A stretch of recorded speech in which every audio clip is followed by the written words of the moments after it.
Sako to me, also known as Casboy. I write horror and Double Witch, and I'm a graphic designer, and sometimes I combine those three things. So if you're looking to market yourself as an author, or you're looking to be your witch, please check out my videos. Excuse me. Check out my videos, and I do streams in the morning and all of that jazz. And also, I'm writing a book with the fabulous and marvelous BC Brown. What's up, writing weirdos? I am BC Brown. My channel is BC Brown Books, and we get weird about words in the ways that only writers can. We write them, and we talk about writing them. We also talk about a lot of other things too, but mostly we do those two things. And I am co-writing a book with the fantabulous Sako to me / Casboy / one half of our author duo for this book, Victoria Von Rock. We are together, Victoria Von Rock. I love it. So, what is our agenda tonight, Ms. Sako?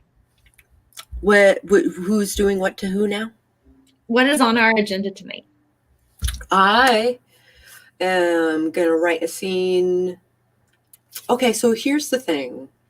You mentioned that, like, the scene where Kyler exposes the human trafficking ring, and that's how they basically, like, that's the breadcrumb to Iris. Yeah.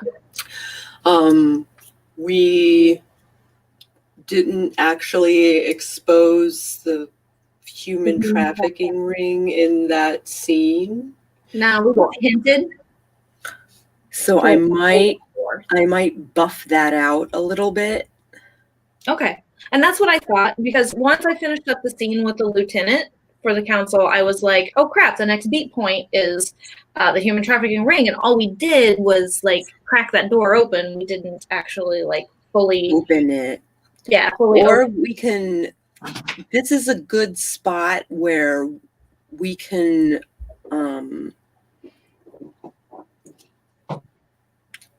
we already opened the door because we mentioned it, right? So, yeah, so I almost thought that maybe, so this was just my idea, but I didn't want to, like, go into the scene more without discussing it with you first, because obviously the whole little Jerry finding out that Iris is alive and that she's bent under the weight of the cross bearer, blah blah blah blah blah, was probably enough to get Jerry, like, researching Christopher and finding out what's happened to the kids that have been in his foster care, like, you know.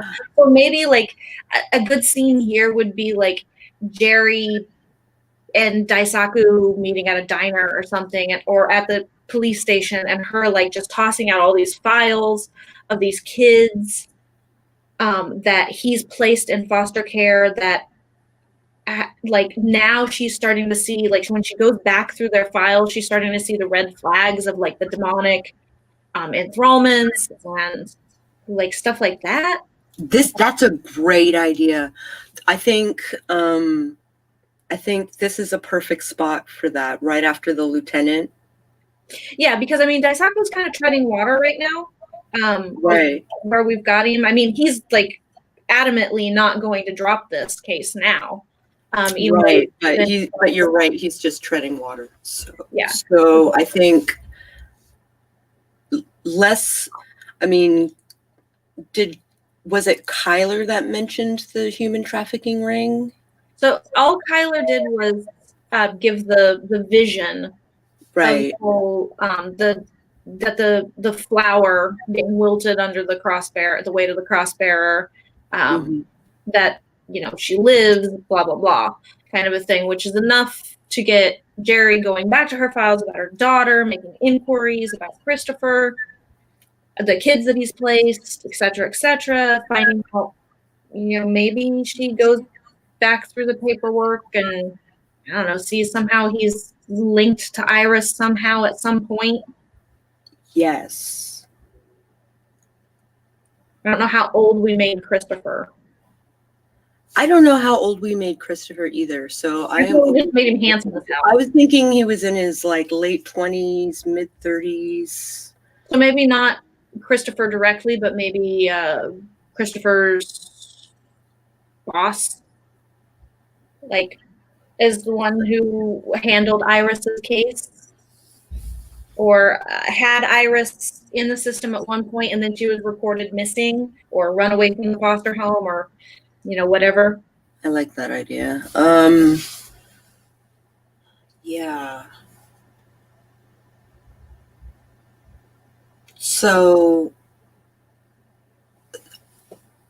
I rescind my idea of going back and fluffing it out. I think if we plant in this scene where Jerry is figuring out all the red string conspiracies and stuff like that, like, I think that opening vision will act as enough foreshadowing, especially since it's not that long ago. Yeah, and I also think it's just a really good way to make Jerry a more active player. Mm-hmm. So far, she's done favors for and followed Daisaku, other than initially kicking him the case. I think it's just a better way of making her a more active player, so that we make her a good point person for trust for Justicia later. Yeah. Yeah. Okay.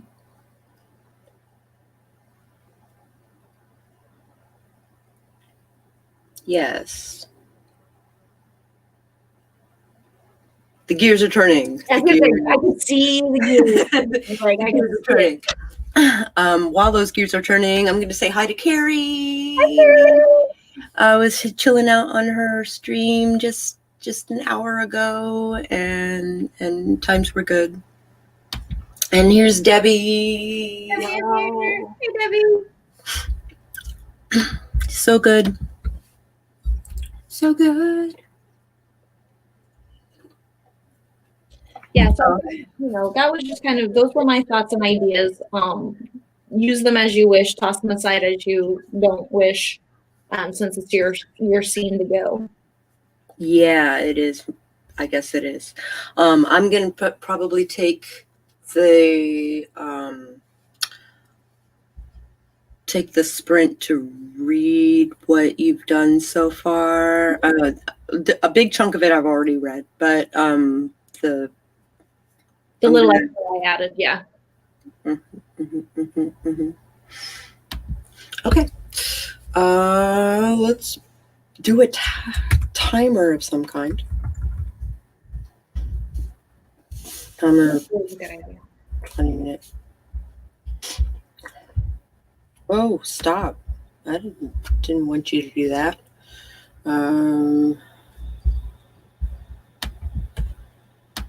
Share the screen. Share this thing. Share the audio.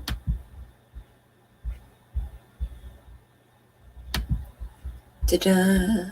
Hey, Funky Sai. Funky Sai, hey! We are figuring out more of our beats for our story. Like, we had a big gap between. We had a big gap in our beats. Once we got to the beat point, we were like, oh crap, we didn't actually do that thing. So now we're like figuring out how to plug holes. So yeah, now we're plugging in holes. Lesson we learned from her video: playing music on Spotify while live streaming does not work. Yeah, no bueno. I don't think I'll be working tonight on anything. Been feeling like I have burnout. Yeah, that is not surprising. You have been like burning the candle at both ends, man. Like, you deserve a night off. Yeah, recharge tonight. Kick back, relax, do a face mask, drink some wine, order ice cream. Hi, Mindy. Good to see you, love. Hey, Mindy. Yay, people are milling in. It is good times. We're doing the thing. Okay, Let's do a sprint thing. In 3, and a 2, and a 1, and do this thing. Mute action.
right.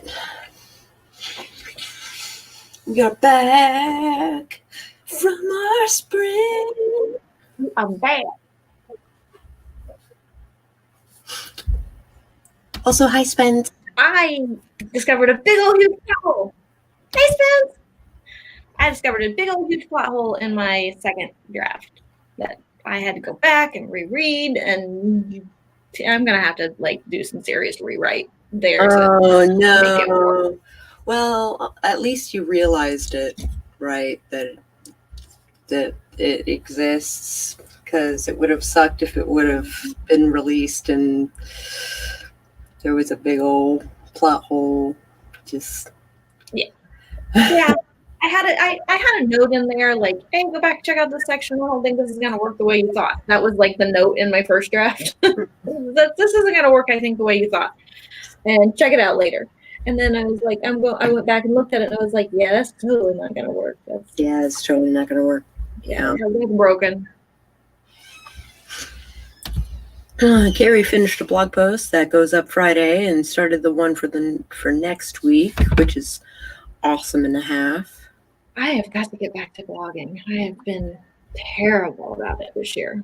So I was gonna like write a bunch of blogs and then like piecemeal them out, but I've been really bad about getting back into writing them because I've got like 10 other projects that I should be working on. That's exactly how I feel this year. I was gonna do the same thing. I was just gonna write a big batch and then just submit them release them every so often, and then I've got too many other things going on this year. I thought I was going to be exaggerating when I said 10 things, but No, you were close. It's actually 8 things. So I don't it's very low on my priority list right now. Working on end of the month admin. Yeah, I probably should. Ooh, that's a good point. I should probably do that 3. Funky Sai was editing when surprisingly went smooth for this first one. Smooth is good. We like smooth. We like smooth.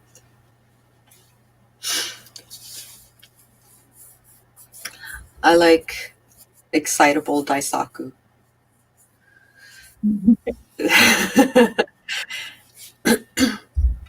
He amuses me greatly.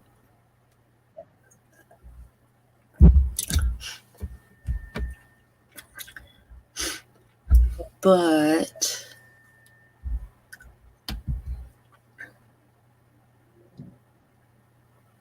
my gears are turning some more. All right. We should do another sprint. We should. Because things. You got gears turning. I got a big old mess to figure out. Yeah. Yeah. Yeah. Yeah. 2, 1. Do it.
I had to bounce off there for a second because I had to go kill a cat. Yeah. My void. He was hanging out in the window in here, just being all calm and chill because he was like isolated from the other kitties. And then he decided he couldn't be in the window anymore. He had to be on top of the dresser. And the dresser is like currently packed with plants because we had to take them out of our living room so we could put up the tree and everything. There's like no room on the dresser. So he was like literally sandwiched between two plants. I was just waiting for him to just shove the plants off onto the floor because he didn't have to do that. So I had to be like, I was like, cat. I had to go figure out how to get him off of the top of the dresser without him actually knocking all the plants off or me knocking the plants off. And, other than that, I got next to nothing written during that stream, during that sprint, because you're still plotting. My plot hole. So I don't know if you noticed the private chat.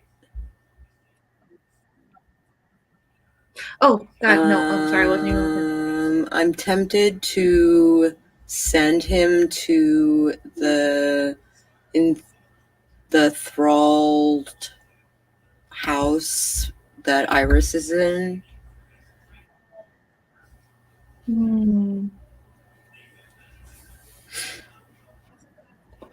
That's a good point. It might, because that way he can like see for himself like what is going down in a house full of children that are all enthralled. Oh, hi Josh. I don't think I've seen you on my channel before. How's it going? I don't know. I think that we're gonna split a quesadilla. I only got 2 tortillas. Okay. He's willing to share. Yeah. Yeah, my partner would have been like, dude, I'm eating it for myself.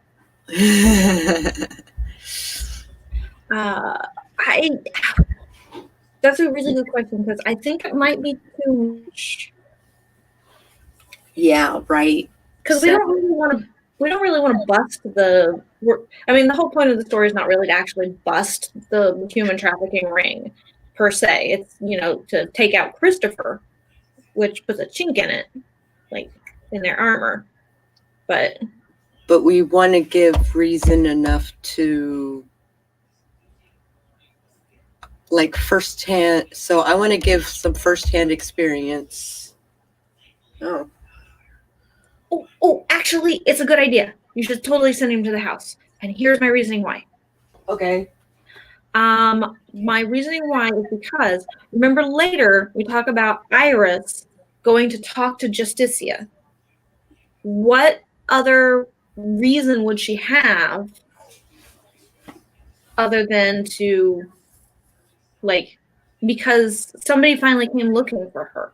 So, like, that gives her good incentive later to defy her enthrallment and go and help out this other girl. Does that make sense? Maybe. I don't know. Try that again. Okay, so remember later we have the plot point where Iris goes to Justicia. Right. And tells her, hey, these are awful dudes, blah, blah, blah. Okay, so it's Justicia that experiences it firsthand. Well, no, because I'm thinking the reason Iris finally defies her demonic masters is because Daisaku, anybody, finally came looking for her. That gave her hope and want to help. Yes. So later she can go to Justicia and be like, hey, look, I know they've been courting you hard. You really should avoid them. Maybe.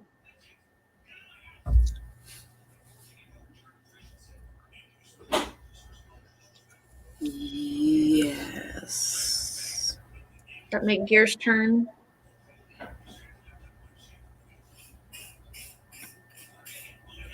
So does Daisaku go in looking for Iris and making sure that her? No. So I don't think he necessarily goes in looking for. I mean, yes, he is going in looking for Iris, but I don't think that he goes in under that pretense. I think he could probably, possibly pull a warrant, pull in anything for any one of those kids in that house, and that's his pretense for going. And then he's really there to make sure that Iris is there and to see firsthand all these other connections that Jerry's made. Right. So like he's playing double duty.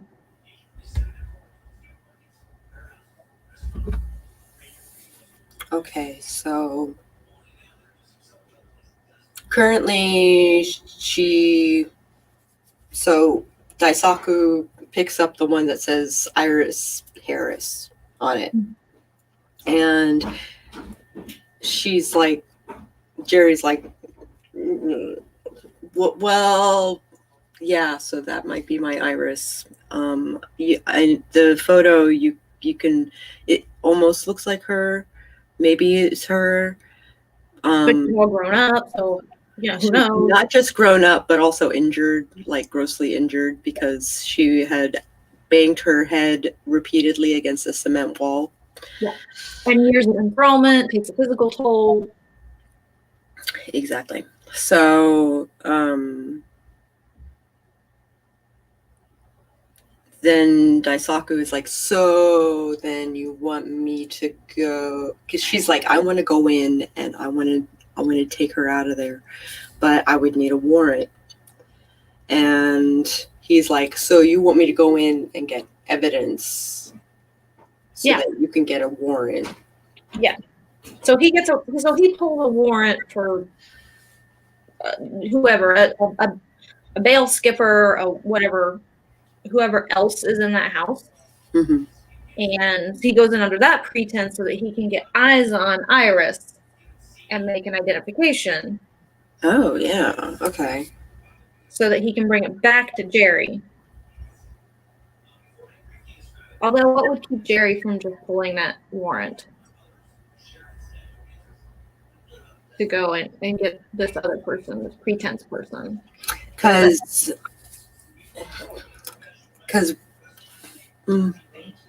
well, she's not assigned to it, honestly. Did we ever actually reunite Jerry and Iris? I don't think we actually do. Because at no point did we have a reunion.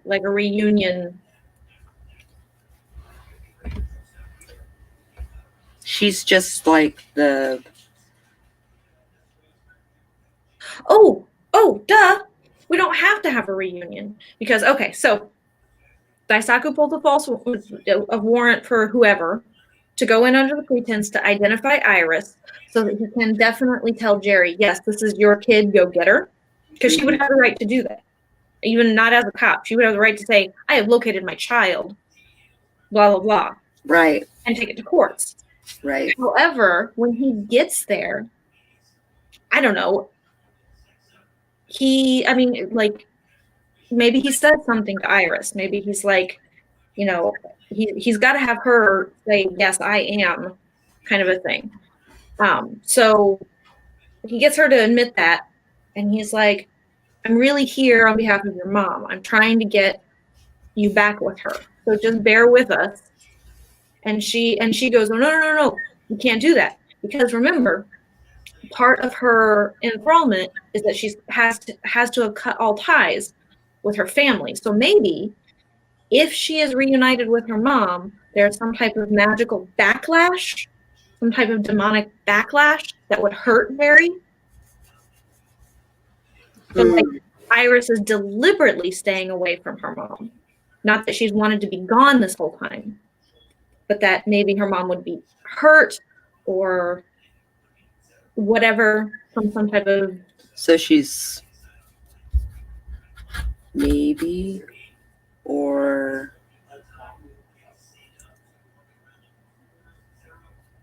they've all got the freaking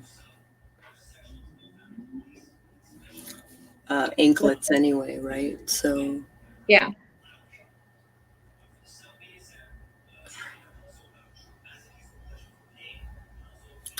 damn. Well, I don't know that Iris would have. I don't know the kids that are enthralled would have the anklets anymore. Okay. Because they're there under their own free will at this point. Free will being, you know, from perspective of being enthralled to demons. But they're not there. They're not there under any kind of legal thing, other than the fact that they are unaccompanied children in the foster care system.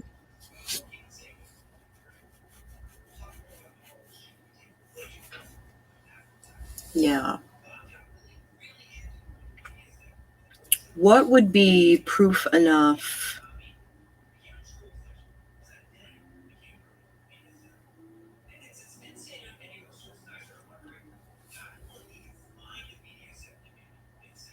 No.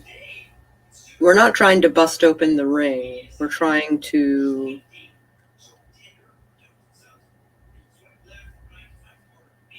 just have Daisaku find out that Iris is there.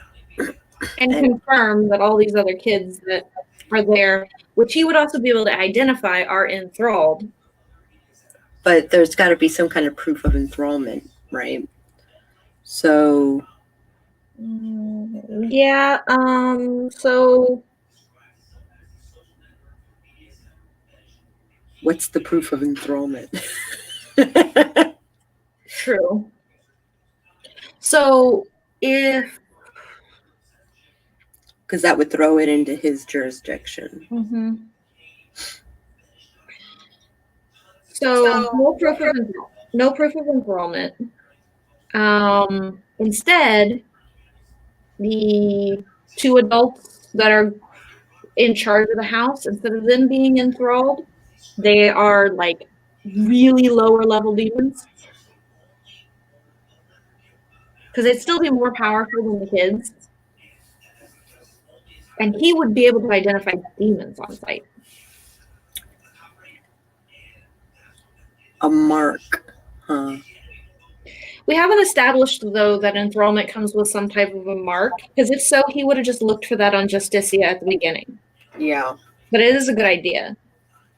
I mean, but yeah, he would have just looked for a mark on Justicia at the beginning when he thought she was enthralled. Yeah. We would have a bit of rewriting to do. And if it were a mark, it would have to be someplace visible for him to be able to identify it on all these kids. So the foster parents, are low-level demons. Because Daisaku can basically see through their guises. Well, let's say it's, part of unless they're a high-level demon and they can hide it, kind of a thing, like Belial could, he can see their fire, like their aura, their fire aura, and identify it as a flambeau. Just maybe it's a side effect of being able to control and manipulate fire. Is that he can identify different kinds of flame. Yeah, different kinds of flame, like the source of different kinds of flame. And it doesn't screw us up with Odysseus' fire because he's never seen celestial fire before. Right. So it was just the type of fire that he's not familiar with. Right. But he's dealt with enough demons to be familiar with demonic fire, with hellfire.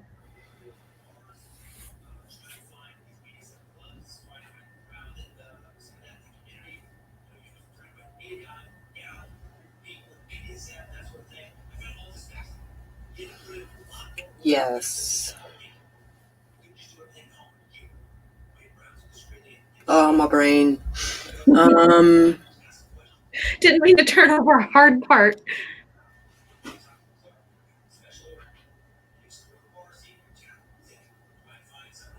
He will go in looking for,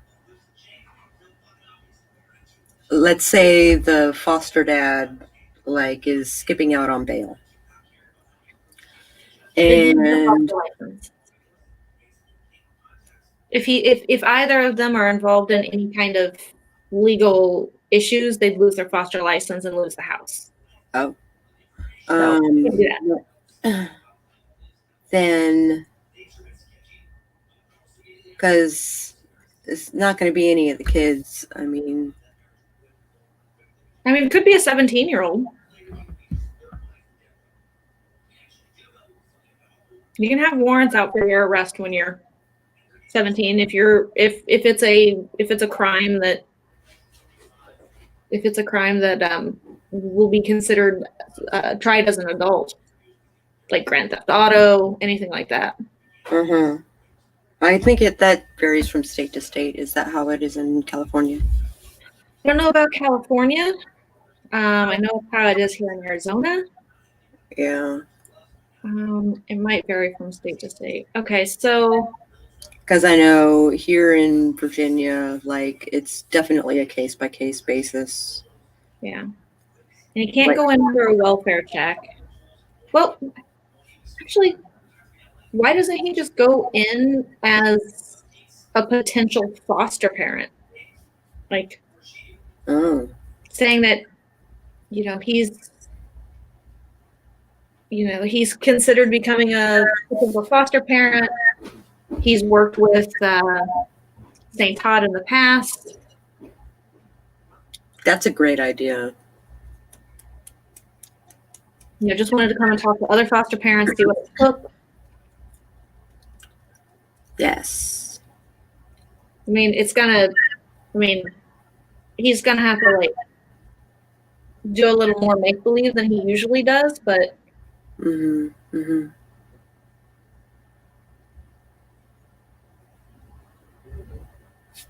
I can't think of any other pretense to get him into the house. No, I think that's the way that he'll get into the house, is as a prospective parent. Yeah. And then he sees Iris, but what the question is what would reveal Iris as her? As Jerry's kid? As Jerry's kid, specifically. Maybe she looks just like Jerry. Like, spitting image. You put me next to my mother and you can't. Actually, that's a good point. You put me next to my mom and it's like, holy hell, you are definitely Rita's kid. My sister, same thing. You put her next to my mom and it's, yeah, you're Rita's kid. Yeah. So yeah, or we could even give Iris a distinctive birthmark. Oh, that's, yeah. Maybe she's got a birthmark on her face. Something like that. So either way, looks a good deal like her mama. Or she has a distinctive mark. Although a distinctive mark would have identified her as a kid when she went missing. She would have been easier to find. Never mind. That's a bad idea. So growing up to look like her mom, though. Growing up to look like her mom, yeah. That would probably. We decided that she was 15, right? Yeah. Yeah, because she's been missing for like 10 years since she was like 5. So maybe when she was little, didn't look so much like her mom, but now. But now she's looking like her mom, yeah. Okay. Then let's do a sprint so I can write that shit down. Yeah. All right. This thing here and that thing there. 3, thing here. 2, 1. Start.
Da-da.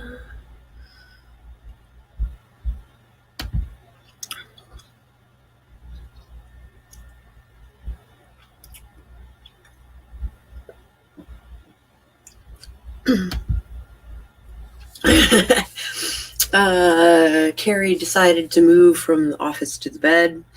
If my computer is unplugged, it'll force me to go to bed instead of staying up all night writing. But why would you? Why would you do that? Also, hi, Melanie. Good to see you, honey. Yeah, you ready for the snow?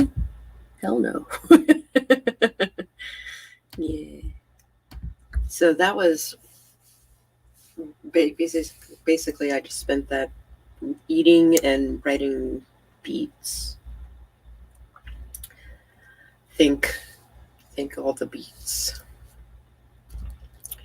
Also, chocolate covered Oreos. Mm-hmm.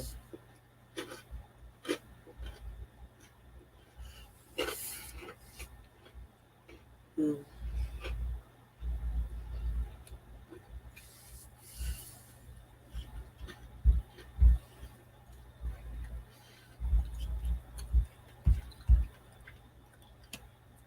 And I could use a cigarette,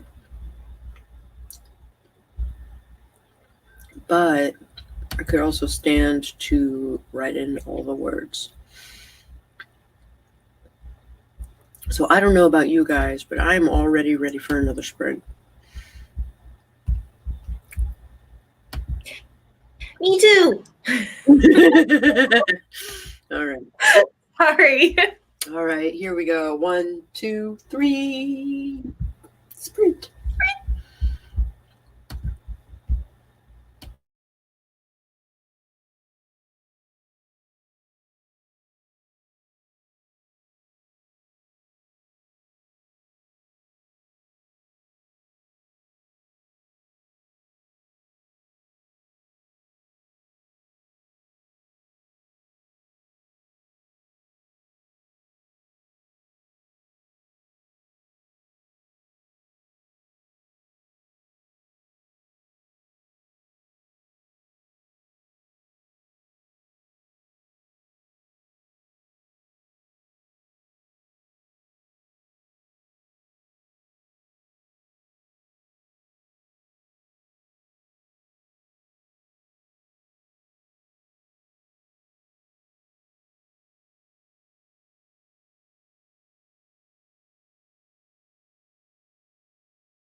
Whoop. It's my time to dance.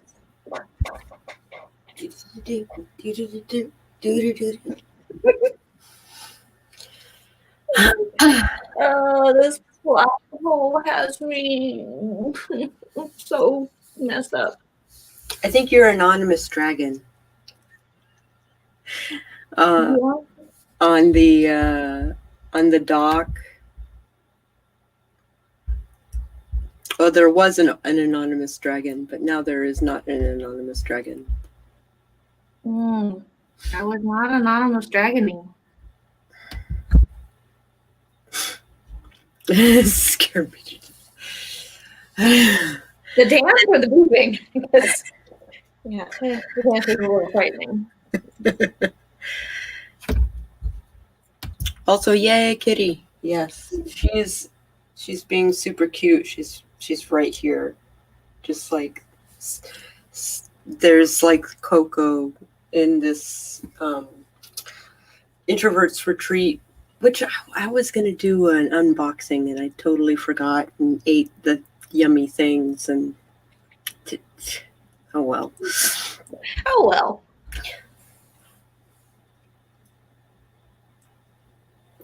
I just get really excited about subscription boxes. I do too. Honestly, I do too. Hey, Heather. Hi, Heather. Go to bed. Sweet dreams. Sweet dreams. Bye, Heather. And Debbie sketched, which is awesome. Which is awesome. Which I might do before bed.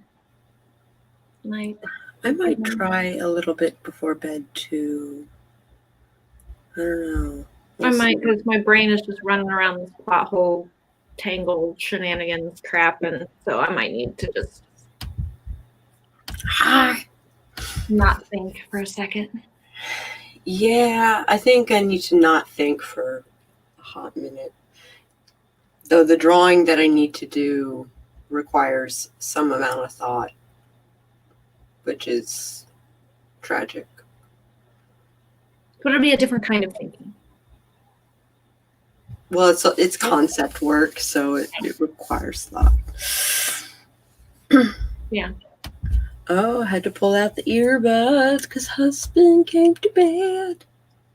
Yeah, I'm going to have to figure out how I'm going to sketch before bed, if my partner is going to be willing to let the light be on, or if I'm going to have to stay up and in the living room for a little bit. That defeats the purpose of relaxing while sketching, because then I can just put my book aside and slide down into the bed. I don't know.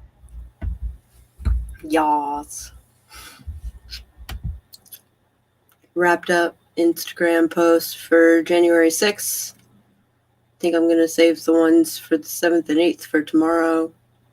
That is good. That is wise. I used to pre-schedule out my social media as well. I used to be really good about it.